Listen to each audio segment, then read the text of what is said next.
누가복음 21장 우리 5절부터 9절 말씀 한 절씩 교독하겠습니다.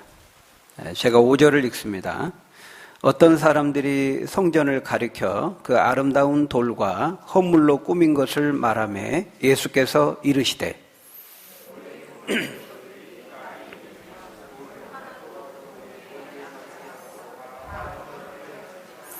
그들이 물어 이르되 선생님이여 그러면 어느 때에 이런 일이 있겠사오며 이런 일이 일어나려 할 때에 무슨 징조가 있사오리이까?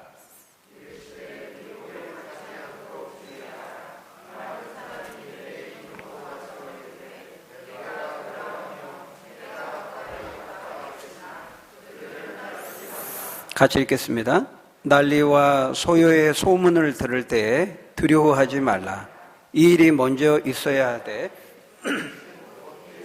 아니하리라. 아멘. 오늘 본문은 종말의 징조에 대해서 우리에게 말씀하고 있습니다. 지금 우리가 살아가는 이 시대는, 이 땅은 종말을 향해서, 끝을 향해서 가고 있습니다. 이 땅의 삶은 단순 무한 반복되는 것이 아닙니다. 반드시 시작이 있으면 끝이 있듯이 끝을 향해 가고 있는 것입니다.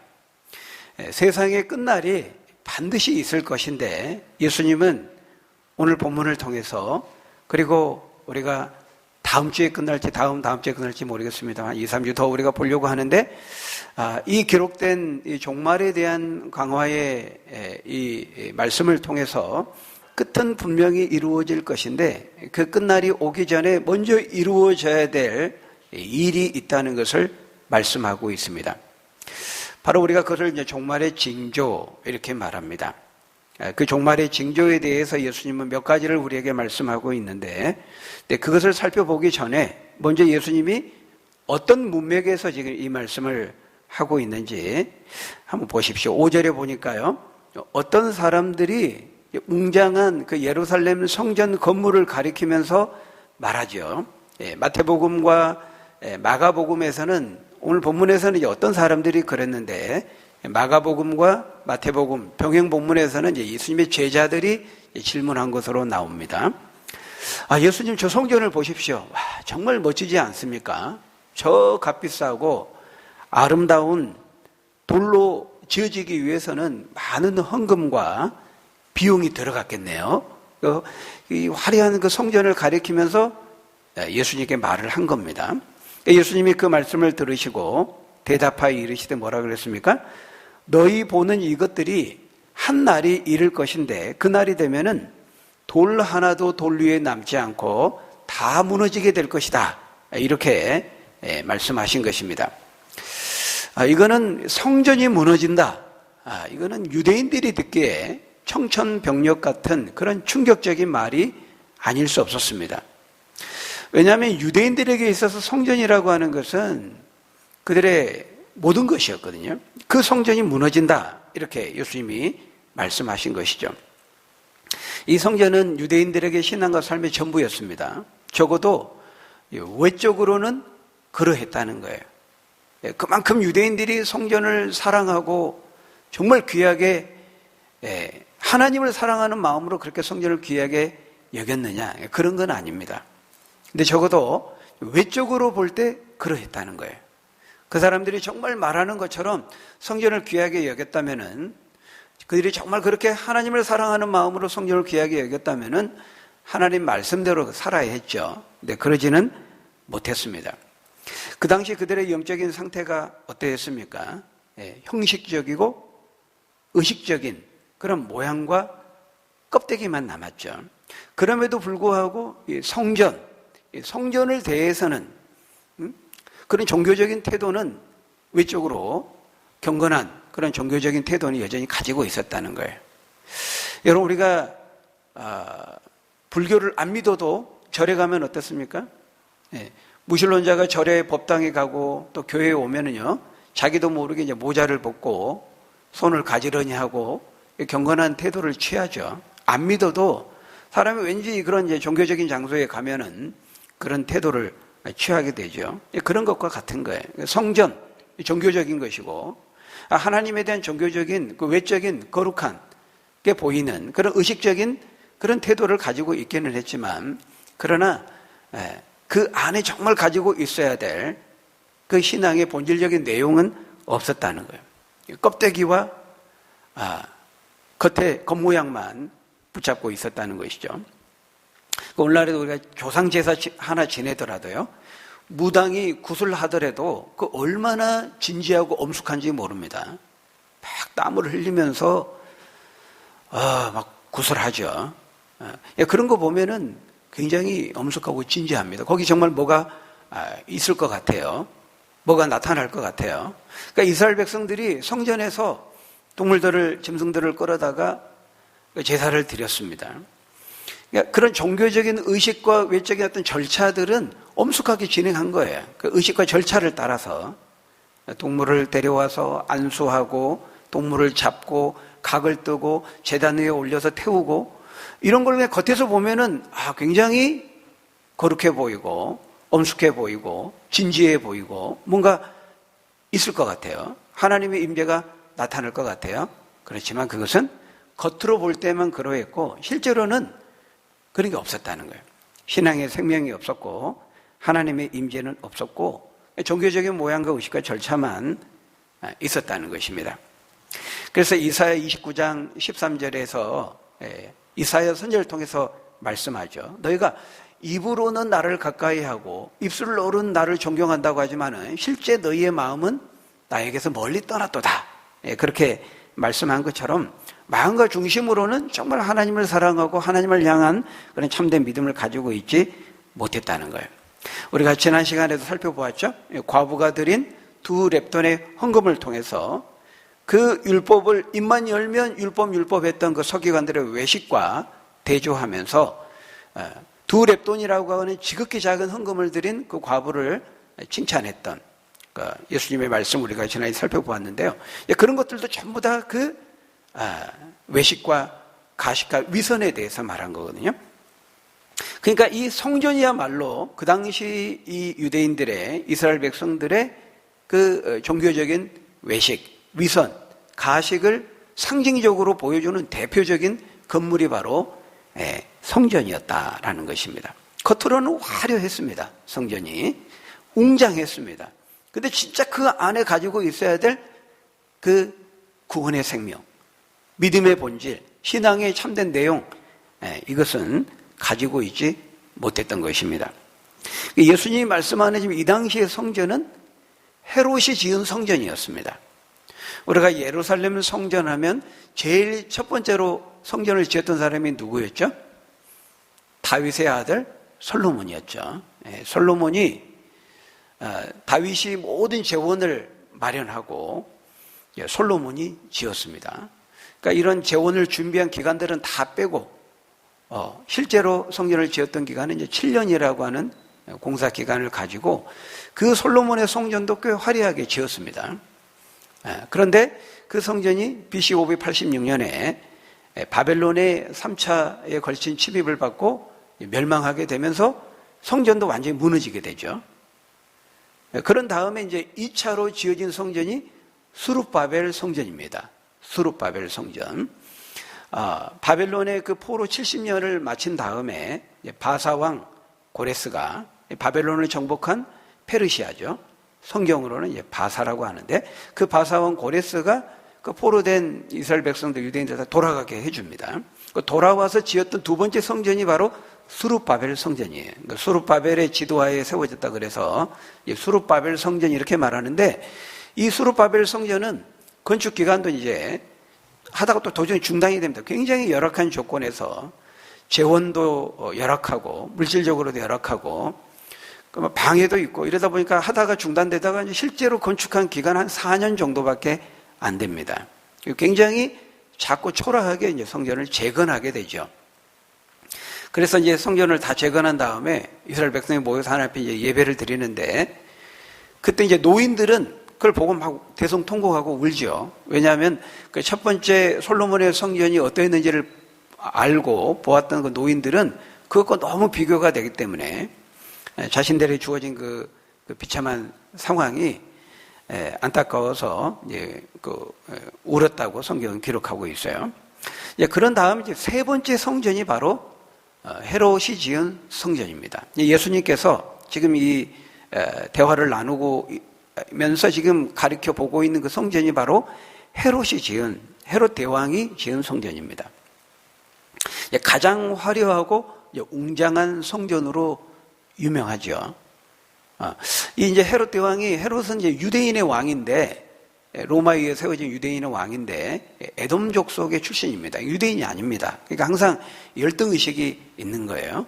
그러니까 유대인들에게 그 환심을 사고, 이제 그것을 만회하기 위해서 또 자신의 최대 치적 사업으로 이 성전을 건축을 한 겁니다. 유대인들의 환심을 사기 위해서 어마어마한 비용을 들여서, 특히 또 헤롯이 또 건축에 나름대로 이렇게 애호가했다 그래요. 기록에 가면은. 그래서 비용도 엄청나게 많은 비용을 들이고 기간도 70년이 넘도록 이걸 건축을 합니다. BC 19년에 시작이 되어서 AD 63년에 이제 완성이 될 정도로 많은 비용과 장대한 기간을 걸쳐서 정말 화려하고 웅장하게 건물을 짓습니다. 그 유대인 역사가인 요세푸스의 기록에 의하면은 이때 헤롯이 지은 그 성전이 그 외관이 다 금관으로 입혀졌습니다. 금으로. 그러니까 햇볕이 태양이 비추면은 눈이 부셔서 쳐다볼 수 없을 정도로 화려했다 그래요. 금이 입혀지지 않는 부분은 이제 값비싼 대리석 돌로 채워졌다 그럽니다. 그래서 이제 바로 그 말이거든요. 오늘 보면 5절에서 아름다운 돌과 헌물로 꾸며졌다. 그것이 바로 그것을 의미하는 것입니다. 그러니까 이토록 멋지고 화려하고 웅장하게 지어졌지만은 정작 그 안에 있어야 될 믿음의 생명은 없었던 것입니다. 신앙의 본질이라고 하는 그 내용은 없고 껍데기와 형식만 남은 것이죠. 성전으로서의 제 기능을 전혀 하지 못하고 있었기 때문에 예수님은 예루살렘 성전이 완전히 무너지고 쑥대밭이 되게 하시겠다고 경고하시는 것입니다. 여러분, 우리가 이제 이런 것을 보면은 우리가 이 종말의 시대를 우리는 살아가고 있는데요. 또 그 종말의 시대를 잘 준비해야 하는 우리들에게 정말 필요한 것은 무엇인가? 껍데기가 아니라 정말 우리를 구원에 이르게 하는 참된 생명이 있는 믿음이라는 거, 정말 그것이 우리에게 있는지, 그 참된 믿음으로 우리가 준비되어 있는지, 종말의 시대에 우리의 가장 필요한 준비는 바로 믿음의 준비거든요. 어떤 껍데기가 아니고, 신앙의 연수 경력이 아니고, 정말 있어야 될 이 참된 믿음이 내 안에, 주님을 향한 그 믿음이 내 안에 있는가? 이 질문을 우리에게 던지고 있는 것입니다. 그런 점에서 우리가 이 믿음에 대해서 생각해 보아야 되는 것이죠. 오늘 본문을 통해 예수님이 가장 첫 번째로 강조하고 있는 교훈도 바로 그것입니다. 거기 보니까 너희는 세상에 어떤 유혹과 미혹이 있을지라도 이 참된 믿음을 잃어버리지 않도록 주의하라. 너희가 미혹을 받지 않도록 주의하라 말씀하는데요. 어떤 미혹을 받지 않도록 주의하라는 겁니까?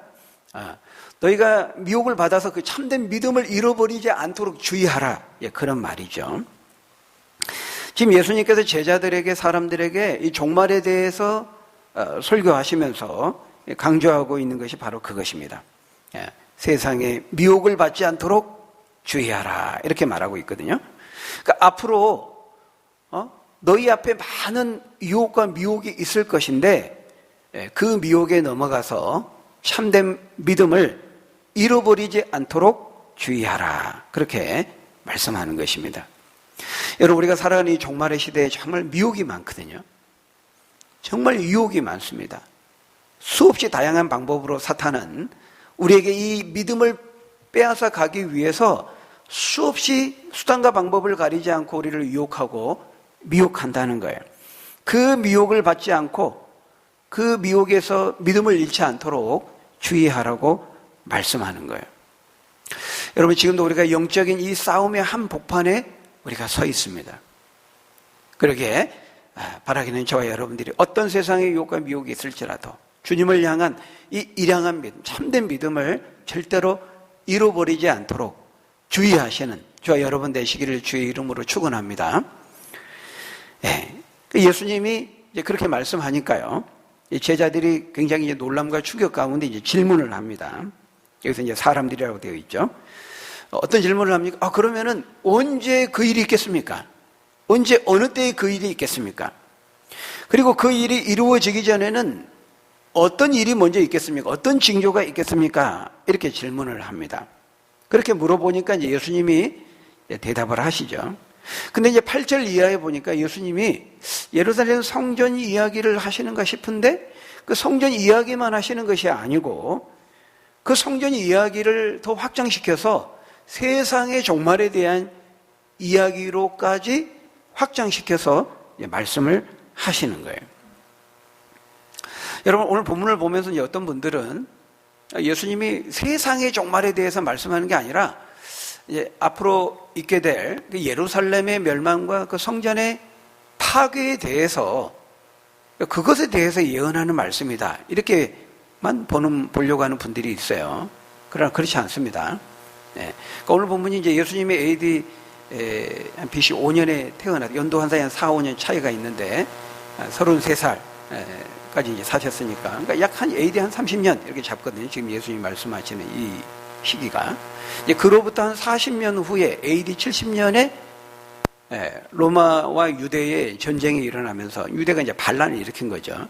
로마 황제가 이제 티투스 장군을 보내가지고 진압을 하게 됩니다. 유대 로마 전쟁이라고 세상 역사에 기록하고 있는데, 이때 이제 예루살렘이 완전히 초토화되고 이제 성전이 무너지게 되는 거예요. 그러니까 지금 이제 어떤 분들은 이 본문이 그냥 AD 70년에 있을, 앞으로 한 40년 후에 있을 유대 로마 전쟁에 대해서 예언하고 있는 것이지 세상의 종말에 대해서, 재림을 통해서 종말에 대해 말씀한 본문은 아니다, 이렇게 보는 분들이 소수 있습니다. 근데 그렇지 않습니다. 예수님은 지금 두 가지를 다 말씀하고 있는 거예요. 우리가 다음 시간에도 이제 이어서 자세히 살펴보겠습니다만, 거기 27절 같은 말씀에 보면 너무나 분명하게 예수님의 재림을 말씀하고 있습니다. 그리고 그 재림이 이루어지기 전에 있어야 될 징조에 대해서 말씀하고 있어요. 그러니까 1차적으로 가깝게는 약 40년 후에 있게 될 AD 70년에 일어나게 될 유대 로마 전쟁, 그때 티투스 장군에 의해서 완전히 예루살렘이 짓밟히고 성전이 무너지게 될 것을 1차적으로 예언하고 있지만, 더 멀게는 2차적으로는 예수님의 재림을 통한 세상의 종말에 대해서, 우주적 종말에 대해서 예언하고 있는 거예요. 장차 얼마 후에서 한 날이 오면 예루살렘의 그 성전이 완전히 무너지게 될 것인데, 예수님의 재림 때에도, 예수님의 재림 직전에도 그와 이 예루살렘 성전의 멸망과 그 난리와 그 전쟁과 그 고통과 아픔이 있었던 것처럼 예수님의 재림 때에도 이런 일이 있을 것을 예수님은 지금 하나로 두 가지를 말씀하는 거예요. 이걸 우리가 이제 중첩된 예언, 그렇게 말합니다. 그러니까 앞에서 보면은 겹쳐 있기 때문에 하나로 보이는데 사실은 두 가지를 다 말씀하고 있는 것이죠. 예수님이 저 아름답고 웅장한, 영원히 있을 것처럼 보이는 저 성전이 한날에 되면 완전히 돌 하나도 남지 않고 무너진다, 이렇게 말하니까요, 사람들의 막 멘붕이 온 겁니다. 멘붕. 와, 어떻게 상상이 안 가는 거거든요. 저렇게 지금 너무 평화롭고 저렇게 웅장하게 아름답게 화려하게 서 있는 성전이 완전히 잿더미가 되고 무너질 것이라 그러니까 상상이 안 되는 거죠. 멘붕 상태가 온 겁니다. 그러니까 이제 유대인들이 생각할 때는, 제자들이 생각할 때는, 그런 날이 온다면은 그러면 그때가 진짜 세상 끝날이겠네요, 이렇게 질문을 한 거예요. 그때가 완전 세상 끝나겠네요, 그러면. 그러니까 예수님이 그렇지 않다고 말하죠. 예루살렘의 멸망과 세상의 끝날은 따로 분리되는 것이라고 말하고 있어요. 그래서 예수님이 그 9절에서 난리와 소요의 소문을 들을 때에 두려워하지 말라. 이 일이 먼저 있어야 하되 끝은 되지 아니하리라, 이렇게 말씀하는 것입니다. 여러분, 우리가 이런 걸 보면은 정말 성경의 말씀이 소름 끼치도록 얼마나 정확한가 하는 것을 우리에게 보여주고 있어요. 그러니까 오늘날 현대인들은 예수님의 재림 같은 거 믿지 않거든요. 예수님의 재림이 있고, 재림을 통해서 하나님 나라가 이루어지고, 예수가 뭐 재림주로 심판주로 와가지고 천국과 지옥이 이루어지고 영원한 운명이 결정되고, 에이, 말도 안 되는 얘기야. 소설 속에 픽션이고, 우리 공상과학 영화에 나오는 판타지 정도로 사람들은 치부해 버립니다. 그렇지만 여러분 보십시오. 오늘 본문에 예수님이 두 가지를 말씀하고 있어요. 지금은 너무 화려해 보이고 멋져 보이는 저 성전이 얼마 후에 AD 70년에 로마의 티투스 장군에 의해서 완전히 무너지게 될 것이다. 그걸 이제 예언하고 계시고요. 너희가 지금 그걸 상상하기 어렵겠지만 그 일은 반드시 있을 것이고, 그런 것처럼 그때 그 끔찍한 난리와 소요와 그 전쟁이 있을 것인데, 그런 것처럼 그와 동시에 세상의 종말 때에도 그러할 것이다. 지금 두 가지를 말씀하고 있는 것이거든요. 근데 어떻게 되었습니까? 첫 번째, 예루살렘 성전의 멸망과 초토화가 이루어졌습니까? 안 이루어졌습니까? 예루살렘 멸망에 대한 예언이 이루어졌어요? 안 이루어졌어요? 그대로 이루어졌습니다. 약 40년 후에. 예수님께서 지금 이 말씀을 하신 다음에 40년 후에 AD 70년에 로마의 티투스 장군에 의해서 포위 공격을 받고 마침내 예수님이 말씀하신 그대로 돌 하나도 돌 위에 남지 않고 완전히 초토화되고 무너졌어요. 그때 이루어진 이 예루살렘의 멸망은 세계 그 역사상 굉장히 끔찍한 날로 기록되어 있습니다. 그때 당시에 유대인들이 당한 그 학살과 비참함이라고 하는 것은 이루 말할 수가 없었어요. 로마에서 포위를 당하니까요. 포위를 당합니다. 먹을 것이 없으니까 성경에 그 예언돼 있거든요. 구약에도 보면은 자식들을 삶아서 먹게 됩니다. 정말 소름 끼치는 지경에 처하게 되죠. 그래서 밀리고 밀려서 이제 어디로 가느냐, 이제 마지막 항전이 이제 마사다 전투입니다. 유명한 그 마사다 전투.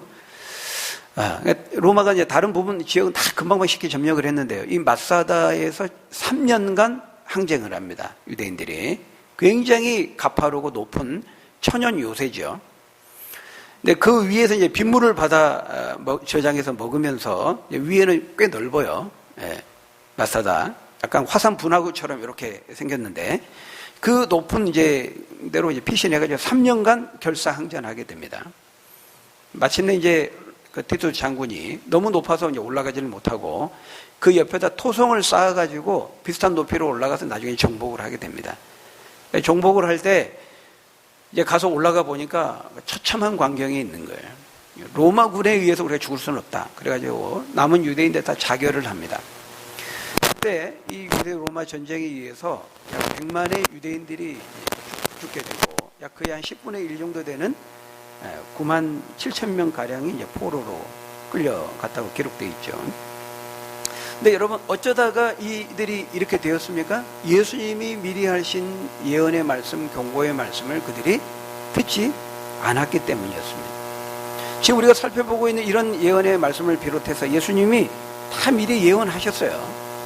우리 바로 앞에 누가복음 13장 34절 35절에서도 뭐라고 말씀합니까? 예루살렘아 예루살렘아 선지자들을 죽이고, 그럼 같이 읽어볼까요? 34절 35절 시작. 예루살렘아 예루살렘아 선지자들을 죽이고 내게 파송된 자들을 돌로 치는 자여, 암탉이 제 새끼를 날개 아래 모음같이 몇 번이냐? 그러나 너희가 원하지 아니하였도다. 보라 너희 집이 황폐하며 버림받으리라. 여러분 여기 너희 집이 황폐하여 버림받으리라, 이 말씀이 가리키는 것이 바로 예루살렘 성과 그 성전의 황폐화되는 것을 말씀하시는 거거든요. 이렇게 예수님이 다 미리 말씀하셨어요. 너희가 하나님 말씀 앞에 믿고 회개하고 돌아와야 될 것을, 그렇지 않으면은 하나님의 징계가 있을 것을 말씀하시고 예언하시고 경고하셨는데 듣지 않았기 때문에 마침내 티투스 장군을 통한 하나님의 징계를 피할 수 없었던 것이죠. 여러분 오늘 우리들도 마찬가지라는 것입니다. 지금 예수님은 두 가지를 예언하고 말씀하셨는데 한 가지는 이루어진 거예요. 예루살렘 성이 초토화되고 성전이 돌 하나도 돌 위에 남지 않고 다 무너지게 될 것이라는 그 예언의 말씀은 이미 이루어진 것입니다. 이제 뭐가 남았습니까? 두 번째, 예수님의 재림을 통한 최후 심판이 남아있는 거예요. 첫 번째가 분명히 같이 지금 예언하셨는데 첫 번째 예언이 이루어졌기 때문에 두 번째 예언도 반드시 이루어질 수밖에 없는 것이죠. 그런 점에서 우리는 주님이 하신 이 예언의 말씀, 경고의 말씀을 정말 귀담아 들어야 됩니다.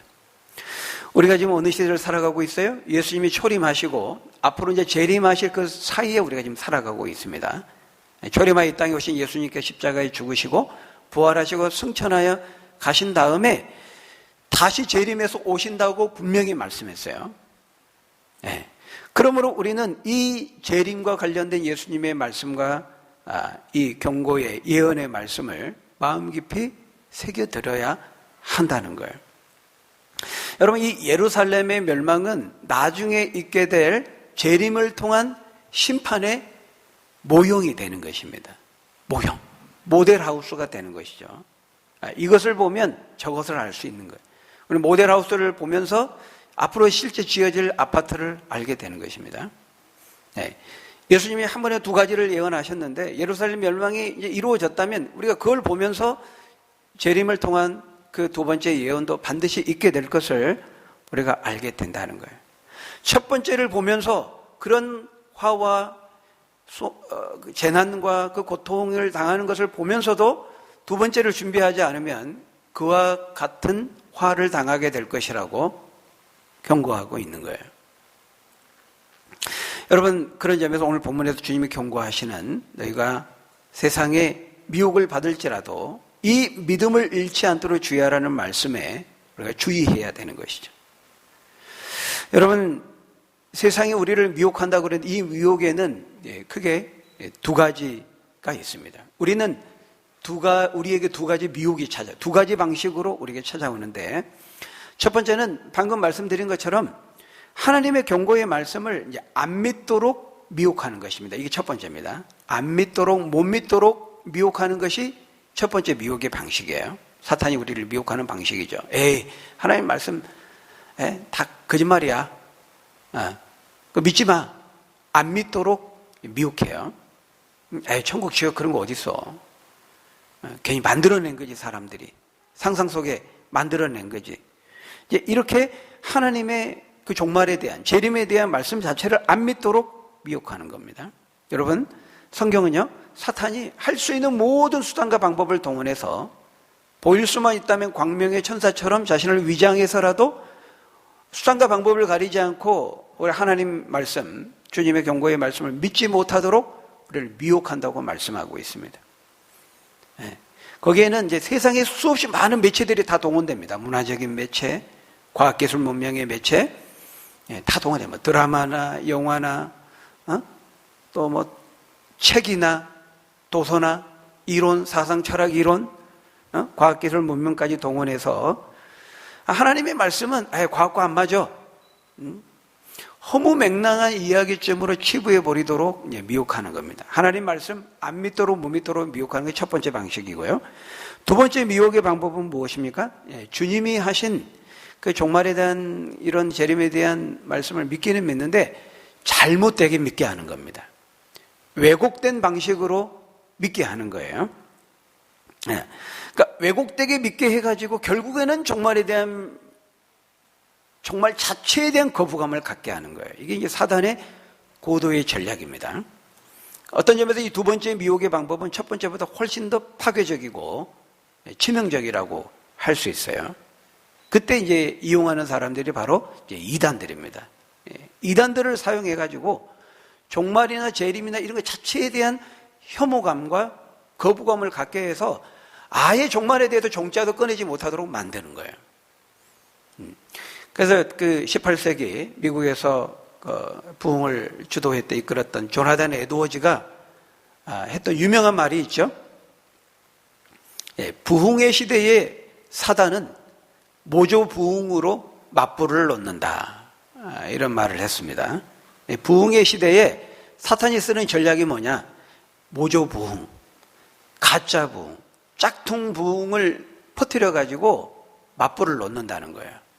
그러니까 부흥이 오면은 사람들이 어떻게 많이 모이고 기도하고 말씀을 보고 막 전도하잖아요. 부흥의 시대에. 열심을 가지고 사람들이 그렇게 합니다. 근데 사탄이 교묘하게도 그 열심의 틈을 비집고 들어와요. 그 열심이 광신적인 열심이 되게 합니다. 그래서 오직 종교적인 체험과 감각적인 것에 몰두하게 만들어요. 이적과 신유와 막 이런 체험들에 몰두하게 만들죠. 그래서 교회 안에 교회를 분열시킵니다. 혼란과 무질서 가운데 빠지게 만들어요. 근데 그것을 딱 바라보면 사람들이 어떤 생각을 할까요? 나 부흥이 좋은 줄 알았는데 부흥 안 좋은 것이구나. 부흥 없었으면 좋겠다. 부흥이 안 왔으면 좋겠다. 이제 그렇게 만드는 거예요. 부흥에 대한 혐오감을 갖게 만드는 거죠. 마찬가지라는 거예요. 종말에 대해서, 재림에 대해서 예수님 분명히 성경을 통해 말씀하셨고, 종말에 대해서, 재림에 대해서 사람들을 깨우치고 준비시키라고 말씀하셨는데, 이 이단들을 통해서 날짜를 정하고 비성경적인 방법으로 또 시한부 종말론을 막 퍼뜨려가지고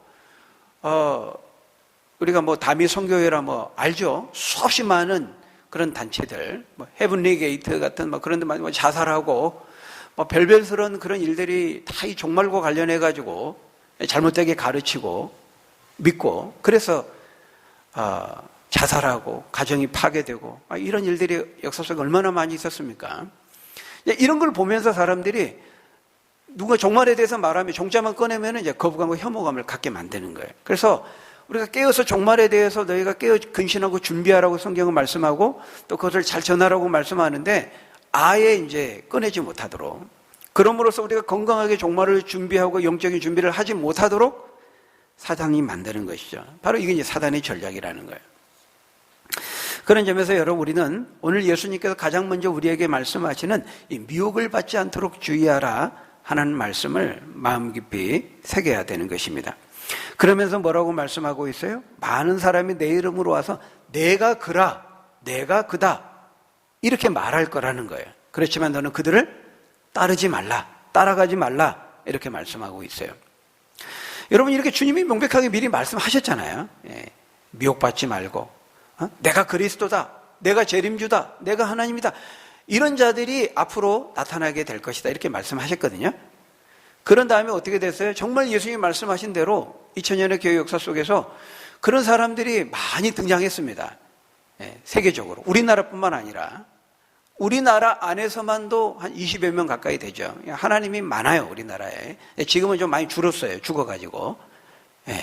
통일교회 문선명이나 하나님의 교회 안상홍이나 좀 죽어가지고 이제 숫자가 지금 좀 줄었다고 하는데, 신천지 이만이나 이런 사람들이 다 자기가 재림주라는 거예요. 그리스도라는 거예요. 근데 예수님이 다 미리 말씀하셨어요. 이런 자들이 앞으로 나오게 될 것이다. 너희는 절대로 깨어서 분별해서 따르지 말고 미혹을 받지 말고 이렇게 말씀했잖아요. 그러니까 예수님이 미리 말씀하셨으면 우리 생각에는 이제 아무도 안 따를 것 같잖아요. 이게 성경 한 번만 누가 읽었다면. 근데 놀랍게도 따르는 사람들이 있다는 거예요. 다 무식하고 못 배워서 따를까요? 근데 그 가운데에는 똑똑한 사람들도 있어요. 교수도 있고 학자도 있고 변호사도 있고. 그러니까 여러분, 우리가 이런 걸 보면요, 사람이 똑똑한 거하고 영적으로 미혹당하는 거하고는 전혀 별개라는 것을 우리가 알 수 있는 것이죠. 여러분, 그래서 주님이 미리 미혹을 받지 않도록 주의하라고 애써서 말씀하시는 거예요. 사랑하는 자들아, 영을 다 믿지 말고 오직 영들이 하나님께 속하였나 분별하라 이렇게 말씀하고 있어요. 요한일서 4장 1절 3절에 보면 이렇게 말씀하죠. 우리 한번 같이 읽어볼까요? 요한일서 4장 1절 3절 시작. 사랑하는 자들아, 영을 다 믿지 말고 오직 영들이 하나님께 속하였나 분별하라. 많은 거짓 선지자가 세상에 나왔습니다. 이로써 너희가 하나님의 영을 알지니 시인하는 영마다 하나님께 속한 것이요, 예수를 시인하지 아니하는 영마다 하나님께 속한 것이 아니니 이것이 곧 적그리스도의 영이니라. 오리라 한 말을 너희가 들었거니와 지금 벌써 세상에 있느니라. 지금 이미 있다는 거예요. 초대교회에도 영주주의하는 이단들이 있었습니다. 예수님의 육체로 오심을 부인했던 이단들이 있었어요. 그러니까 플라톤의 그 철학의 영향을 받아가지고 이게 짬뽕된 거죠. 오늘날에도 뭐 짬뽕되는 거 얼마나 많습니까? 그러니까 하나님이 이렇게 분명히 말씀하셨어요. 분별해라. 그러니까 영이 뭔가 좀 신기한 것 같고, 뭔가 좀 막 사람은 기적적인 것 같고, 이 썩은 이빨을 금이빨을 바꿔준다 그러고, 막 터치하면 쓰러진다고 하니까 막 그런 거, 사람들이 뭐 눈이 가려져가지고, 막 그런 이상한데, 좀 신기한데, 뭐 나타났다 그러면 막 그런 이상한 집회 사람들이 막 쫓아다닙니다. 그런 걸 체험하고 싶어가지고. 근데 뭔가 좀 신기한 게 나타날 수도 있어요. 그게 사기고 거짓말일 수도 있지만 진짜 나타날 수도 있어요. 여러분, 다른 이방 종교에도요, 방언이 있고 다른 이방 종교에도 초자연적인 어떤 일들이 일어날 수 있습니다. 성경은 그걸 말하고 있어요. 사탄을 통해서. 근데 그런 뭔가 일어났던 일들이 다 하나님의 영을 좇아서 일어난 일이 아닐 수 있다고 말하고 있어요. 분별하라 이렇게 말하고 있습니다. 적그리스도의 영을 통해서 사람들을 미혹하고 그러기 위해서 그럴 수 있다는 거예요. 어떤 불치병이 나올 수도 있습니다. 여러분, 기독교 안에만 그런 일들이 있는 거 아닙니다. 다른 이방 종교에도 그런 일도 일어날 수 있어요. 그러니까 분별하라는 거예요. 여러분, 우리가 이렇게 종말에 대해서 믿지 않거나 믿어도 잘못 믿는 것은 오늘 나의 현재의 삶에 큰 영향을 미칩니다. 종말은 그냥 종말의 일이고 현재와 나하고는 관계가 없는 게 아니에요. 이 종말을 어떻게 보느냐가 현재의 삶을 결정하는 거예요.